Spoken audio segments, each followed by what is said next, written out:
अब बात करते हैं फ्रेंड्स आर्टिकल 8 की। आर्टिकल 8 यानी अनुच्छेद 8। अनुच्छेद 8 क्या कहता है? अनुच्छेद 8 दोस्तों बेसिकली एनआरआई के बारे में बताता है।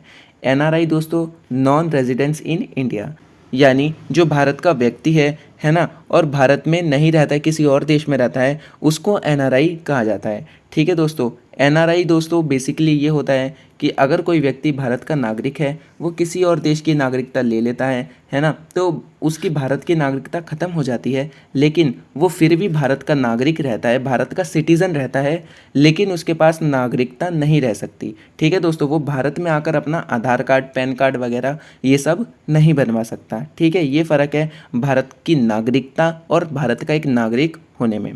पढ़ते हैं दोस्तों आर्टिकल 8, है ना।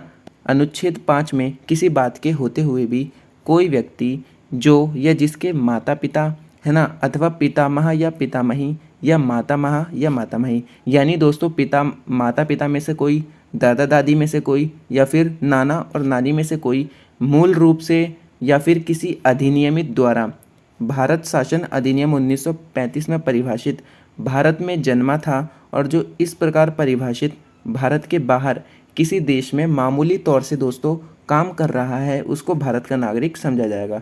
ठीक है दोस्तों, उसको भारत का नागरिक समझा जाएगा, ये बात ठीक है। अगर उसने किसी और देश की नागरिकता ले ली दोस्तों, तो उसकी भारत की नागरिकता खत्म हो जाएगी, लेकिन उसे भारत का एक नागरिक समझा जाएगा। बस इतना आपको याद रखना है ना।